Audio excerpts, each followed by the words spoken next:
14. El láser. Con Javier Casal. 2:30, 1:30 en Canarias.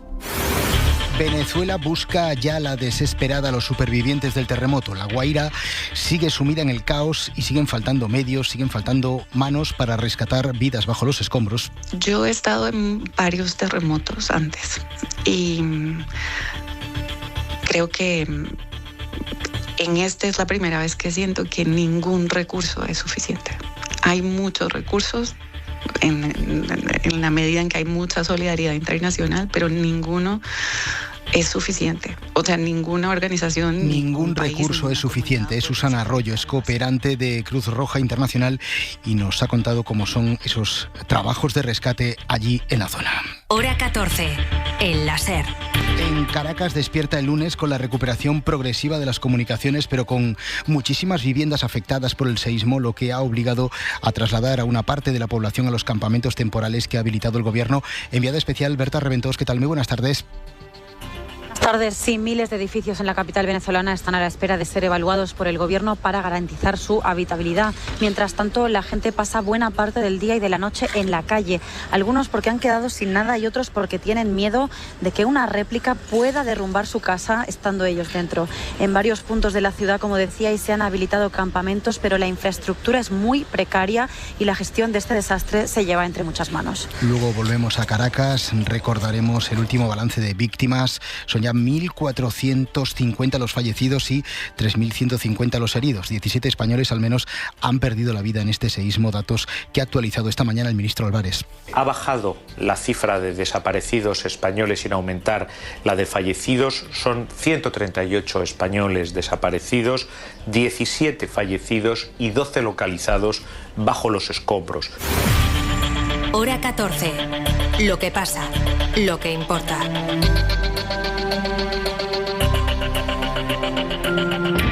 2:32, pero el gran titular a esta hora es este. Ya sabemos qué va a pasar a partir del miércoles con las ayudas que se implantaron en su día coincidiendo con el inicio de la guerra de Irán. Reunión adelantada del Consejo de Ministros a hoy lunes para fijar cómo quedan las cosas, por ejemplo, con la rebaja del IVA de los carburantes.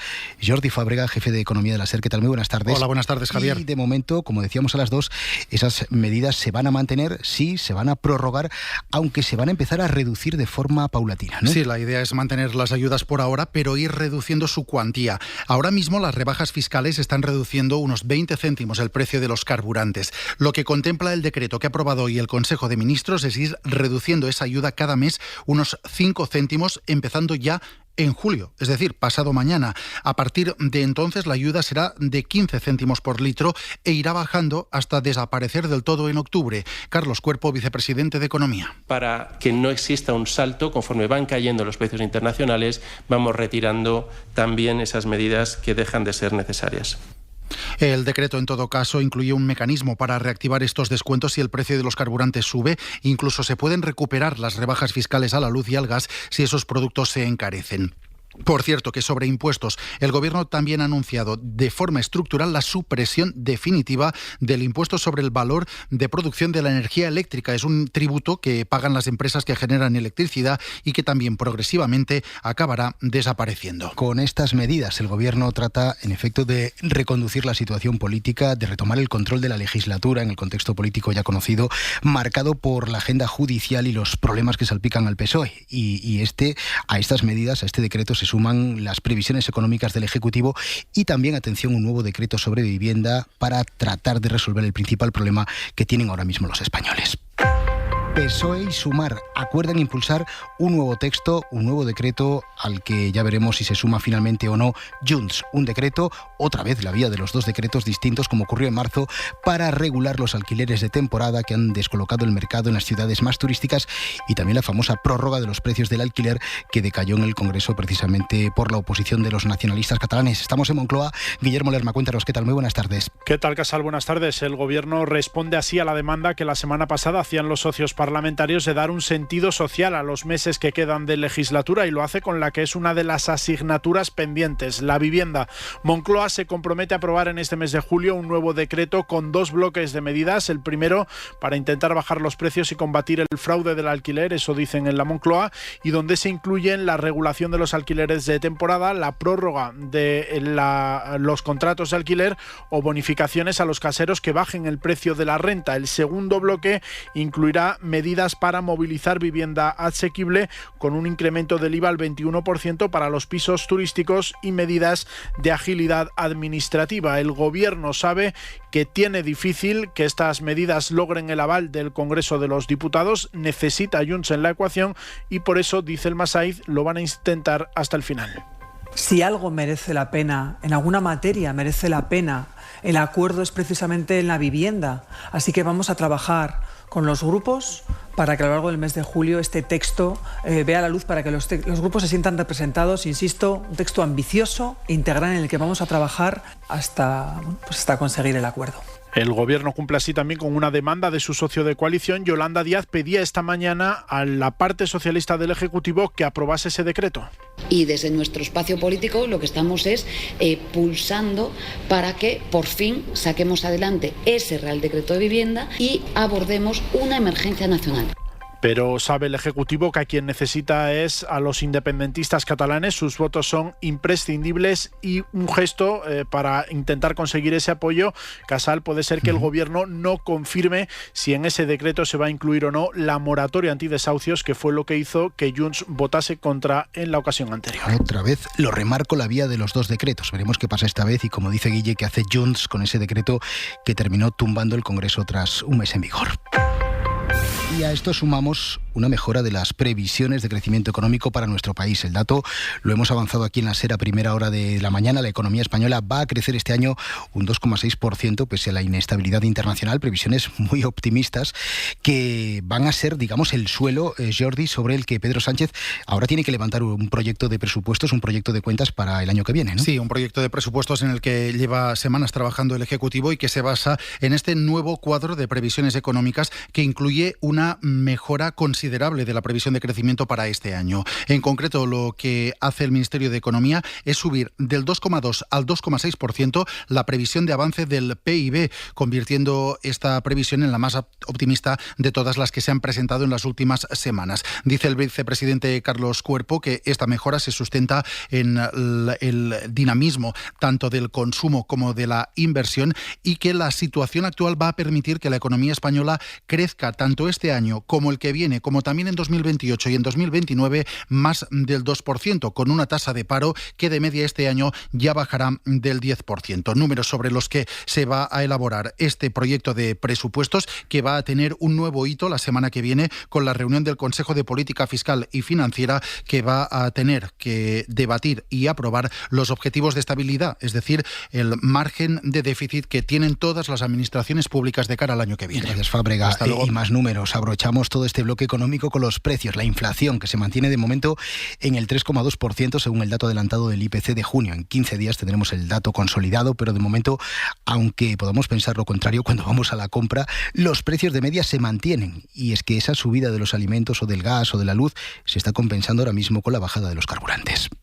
2:38. Vox no va a respaldar, al menos de momento, a Juan Manuel Moreno. Es sin duda la noticia política de la mañana. El candidato del Partido Popular en Andalucía ha iniciado este mediodía su discurso, la primera sesión del debate de investidura allí en el Parlamento andaluz, sin que previamente tenga garantizados los votos favorables y necesarios de la ultraderecha.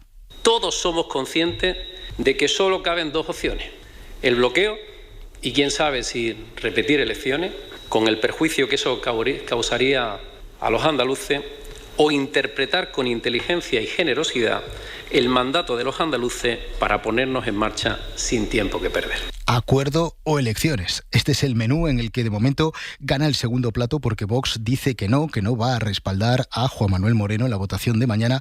Estamos en el Parlamento de Andalucía. Jaime Navarro, ¿qué tal? Buenas tardes.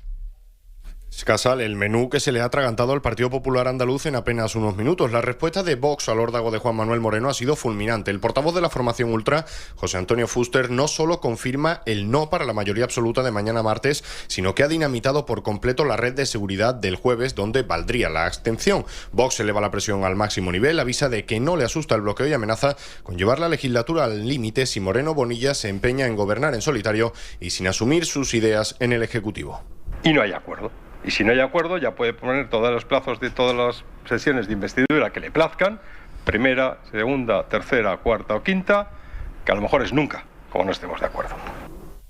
Aviso contundente de Fuster que traslada el pulso andaluz directamente a la estrategia nacional, dejando claro que el examen de investidura que hoy arranca puede terminar o en una cesión histórica del PP o en un bloqueo institucional que posible elección electoral. Tenemos algún problema con la comunicación con Sevilla. En cualquier caso, se ha entendido lo fundamental. Moreno aspira, pero de momento Vox dice no. De momento estamos más cerca de elecciones que de acuerdo, al menos a esta hora.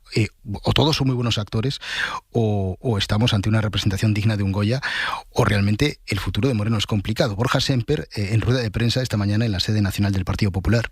No podemos tener más confianza en un líder político que la que tenemos en Juan Moreno. Con lo cual, todo lo que haga, hasta ahora, al menos, nos parece extraordinario. Permítame la broma, hasta ahora. Quiero decir, no hay ningún problema, la confianza es máxima, la interlocución entre el presidente del Partido Nacional, Alberto Núñez Feijóo, y Juan Moreno es muy fluida, me atrevería a decir que casi diaria, me puedo equivocar, pero no. Decía Moreno Bonilla en la campaña electoral, hay que evitar el lío. Pues el lío ya está aquí. Son las 2 de la tarde y 41 minutos. Hora 14. Lo que pasa. Lo que importa. Alberto Núñez Feijóo estaba esta mañana en la radio de Federico. Allí ha defendido un argumento, en realidad el bulo que ha venido alentando Vox en las últimas semanas, que el proceso de regularización de inmigrantes emprendido por el gobierno pretende influir en futuros procesos electorales. No ha habido un caso en la democracia española que en un año y medio, se incremente el número de españoles en 2,5 millones a través de la nacionalización. No ha habido un precedente. Por tanto, aquí hay una parte de ingeniería electoral, sin duda. Ingeniería electoral. Le ha respondido el Masai desde la mesa de la sala de prensa del Consejo de Ministros. Estamos escuchando determinadas declaraciones del señor Feijóo relativos al proceso electoral de nuestro país, que desde luego me parecen de una irresponsabilidad mayúscula y que me parece que demuestran pues su desesperación y la frustración de quien no tiene proyecto político para nuestro país y que parece ya oler una derrota electoral. Feijóo plantea en esta misma entrevista que el partido que gane unas elecciones tenga una especie de plus de escaños que le permita gobernar, algo que ocurre en otros países, pero que aquí es realmente un brindis al sol. Un partido que gana las elecciones tiene que tener un plus de diputados, modelo italiano, modelo griego, para facilitar la estabilidad, no hay ninguna duda. ¿Me gustaría tener una reforma más en profundidad de la ley electoral? Sí. ¿Con este partido sanchista? Es imposible. Tenemos el Parlamento como para debatir medidas, así que de este tipo de medidas nos espera mucho futuro, porque requieren de consenso. A Feijóo le vendría bien hoy esta medida, pero hay que recordar que en Madrid, por ejemplo, Isabel Díaz Ayuso llegó al poder en unas elecciones autonómicas en las que el ganador fue, en votos y en escaños, el socialista Ángel Gabilondo. ¿Sostendría el mismo argumento el Partido Popular hoy? Suponemos que no. El Partido Popular sin acuerdo en Andalucía y en pleno acercamiento claro a Junts, que en esta antena, recordemos, inició ya la semana pasada en Hora 25 Miguel Tellado y que continuó este pasado fin de semana Feijóo desde el Congreso del Partido Popular en Cataluña. De momento, Junts, su portavoz en el Congreso, Míriam Nogueras, dice que no es tan fácil pasar página. No hay relaciones entre nuestros partidos y precisamente el señor Feijóo dijo exactamente lo que dice el señor Illa siempre, pasar página. Están de acuerdo en esto. No se puede pasar página. Te pongo el ejemplo de los presupuestos. Ya le gustaría al gobierno de turno pasar página y no tener que pagar a Cataluña lo que le debe, pero nuestra responsabilidad es decir no. Però jo crec que la nostra responsabilitat és dir no. Nogueras esta mañana en TV3. En el tirón económico de España, del que hemos hablado al arrancar este programa, juega un papel clave la inmigración. Mañana finaliza el proceso de regularización que abrió el gobierno y que supera con creces las previsiones iniciales. Personas que, si prospera su expediente, podrán vivir y trabajar en España con todos sus derechos y también con todos sus deberes. Bueno, sí, realmente sí ha cambiado. Ahorita estoy un poquito contenta porque ya como vamos a tener papeles. Ahora tengo el permiso de trabajar por cuenta propia como quisiera, porque yo trabajo como profesor particular de inglés. Todos los días es tortura entrar a ver si ya cambió a trámite, si ya está en proceso, si ya te lo aceptaron o no. Y a partir de tener mis papeles, sobre todo la tranquilidad, que siento que será lo primero que cambie. Tener la seguridad de poder trabajar y moverme sin ese peso constante y que el día a día sea más fácil. Nicolás Castellano, ¿qué tal? Muy buenas tardes. Hola Javier, buenas tardes. Nico, mañana se cierra este proceso, pero ya podemos adelantar que las cifras doblan las previsiones iniciales del Gobierno, que habló en su día de 500.000 de migrantes y de momento ya se han formalizado más de 1 millón de peticiones, ¿no?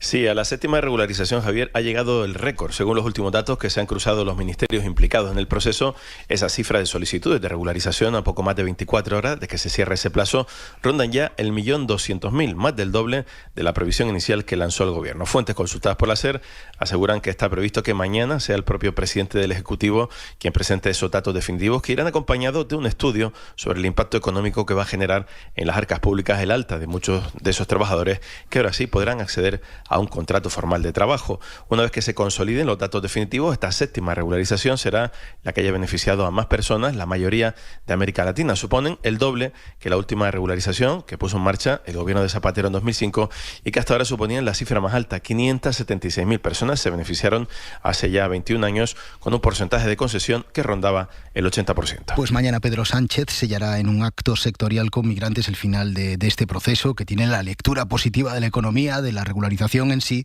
pero también requiere de una adaptación de los servicios sociales básicos como la sanidad o la educación a estas nuevas circunstancias.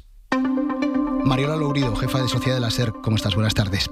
Buenas tardes, Casal. Y objetivamente hemos repasado datos de la inversión en estas materias y no podemos decir que esa inversión en educación o en sanidad vaya, Mariola, en consonancia al crecimiento de la población y, por tanto, de la demanda de servicios, ¿no?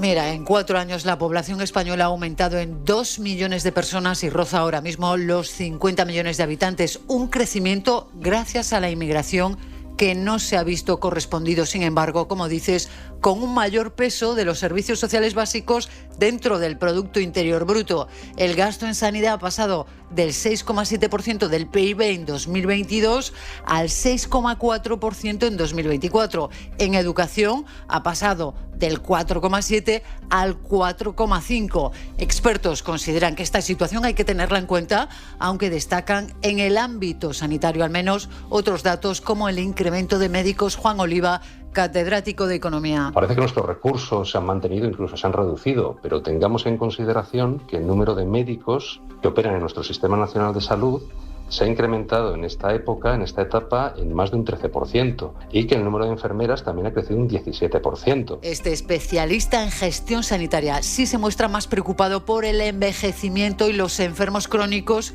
que sí tensionan mucho más al sistema público porque los inmigrantes, Casal, están mucho más sanos. El proceso de regularización al que se oponen Vox y el Partido Popular y que, recordemos, el Papa León XIV defendió durante su última visita a España.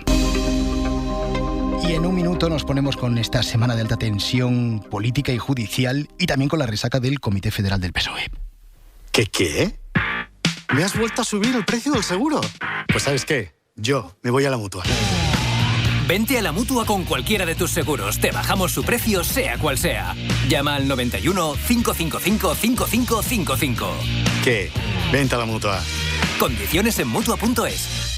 Cuando eliges viajar, la decisión ya la has tomado. Cuando eliges invertir, también. Con Carteras Máster de CaixaBank, tú das el paso y nuestros expertos te acompañan en el viaje a tus metas financieras. Carteras Máster de CaixaBank. Nunca ha sido tan fácil emprender un viaje. Desde 6.000 euros, exclusivas para clientes asesorados Wealth Management y Banca Premier. Inversión sujeta a fluctuaciones por lo que pueden producirse pérdidas. Mira, esto es una brisa.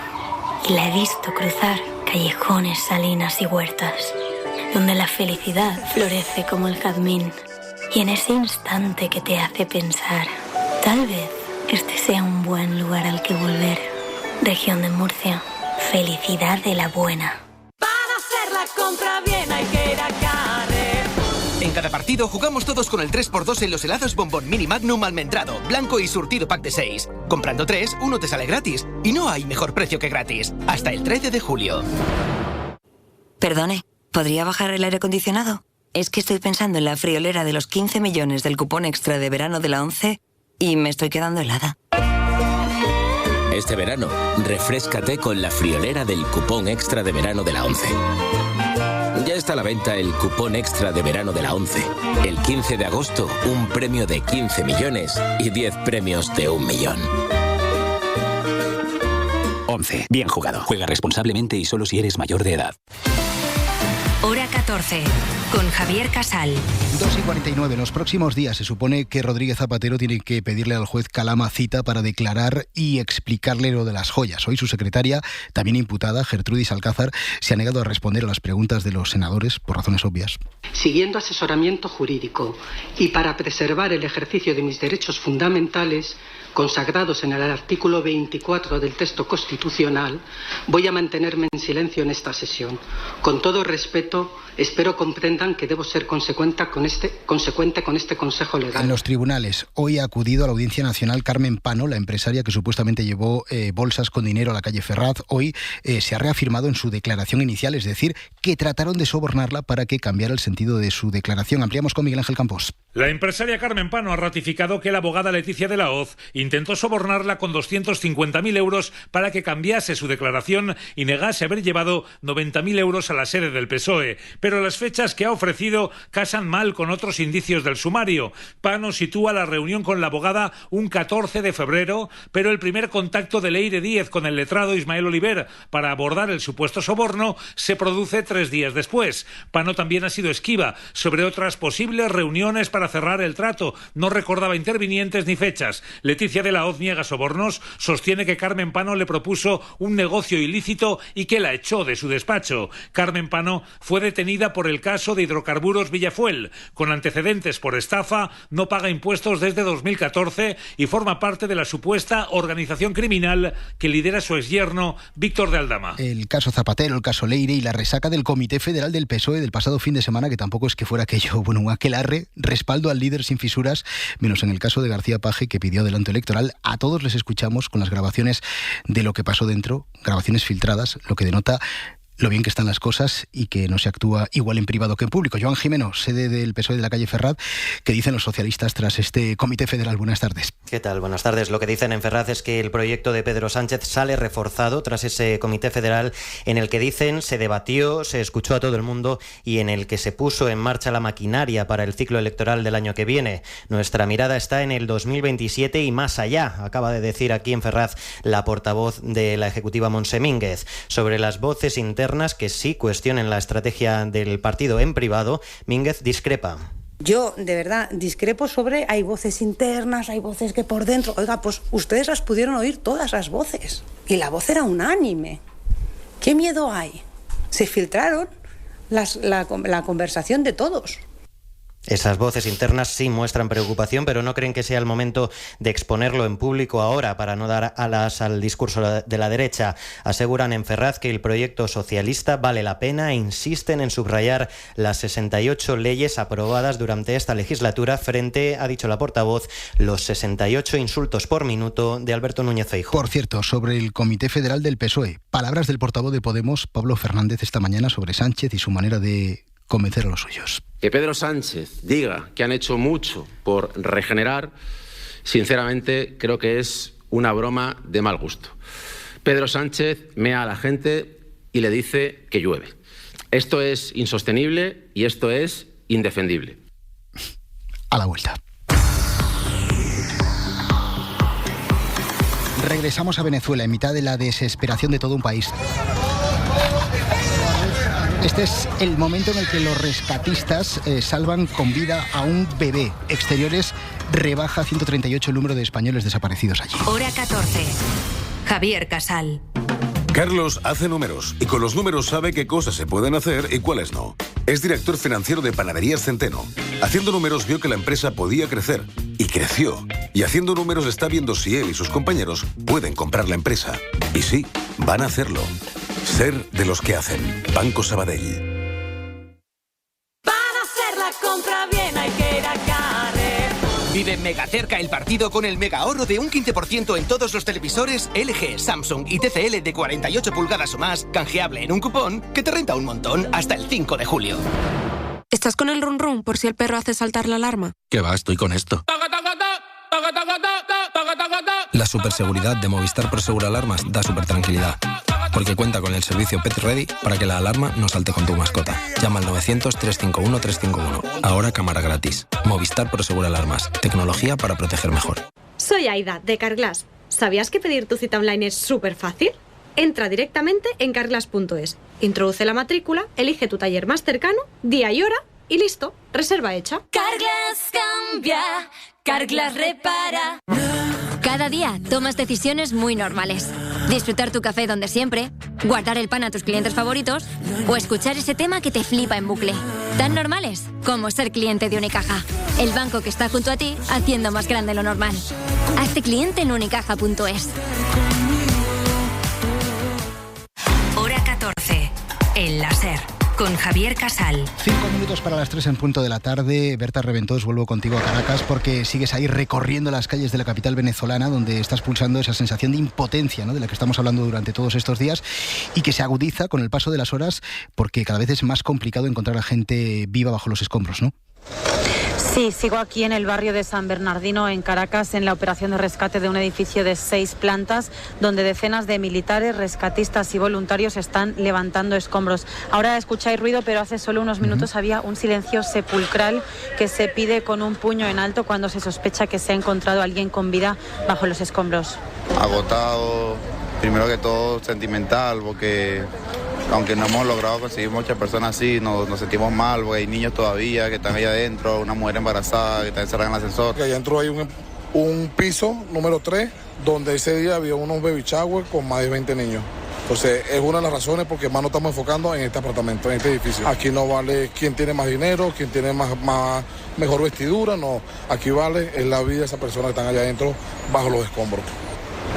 De este edificio se han recuperado ya 14 cuerpos, solo uno con vida, y el primer día, según me contaba un bombero, que asegura no tener ya ninguna esperanza de encontrar a nadie más. Seguimos actualizando el minuto a minuto de este terremoto en nuestra web en cadenaser.com. De momento nos vamos hasta la redacción de informativos. Pendientes de la última hora y de un tiroteo que se ha producido en Alemania. Javier Ruiz Martínez, ¿qué tal? Muy buenas tardes. Buenas tardes, Casal. Sí, estamos pendientes de ese suceso en la localidad de Stade, en Alemania, 45 kilómetros al oeste de Hamburgo. Solo se sabe que hay 5 muertos, que ha ocurrido en un centro juvenil. Hay numerosos disparos, según la policía. En Reino Unido, en Manchester, ha dado su primer discurso Andy Burnham, el diputado laborista que se espera que sustituya al primer ministro británico Keir Starmer. We cannot go through another decade. Ha señalado que no podemos vivir otra década como esta en el Reino Unido. Y de la guerra Estados Unidos-Irán, Trump ha escrito un escueto mensaje en Truth Social, su red social. Irán ha solicitado una reunión, dice, y tendrá lugar mañana en Doha. Irán, de momento, no lo confirma. 2 de la tarde y 57 minutos. Respaldo mayoritario de los accionistas del Grupo Prisa a la gestión de la dirección que encabeza Joseph O'Gurlian, que ha aprovechado su intervención de esta mañana para defender que la educación y la información veraz son y deben ser la base de las sociedades libres. Pablo Anzola, ¿qué tal? Muy buenas tardes. ¿Qué tal? Buenas tardes. Sí, los accionistas han respaldado por unanimidad la gestión del Consejo de Administración del Grupo Prisa en la Junta Ordinaria que se ha celebrado esta mañana en Madrid. Joseph O'Gurlian, el presidente del grupo, ponía hoy en valor los resultados que está demostrando la hoja de ruta de la compañía.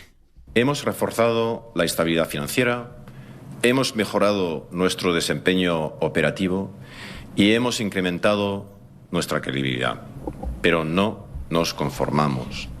Esto no ha hecho más que empezar y lo mejor está por llegar. Tanto O'Gurlian como la vicepresidenta de Prisa, Pilar Gil, han realizado aquí una férrea defensa de la información libre, valiente y también de la educación de calidad como única vía para construir una sociedad democrática y con igualdad de oportunidades.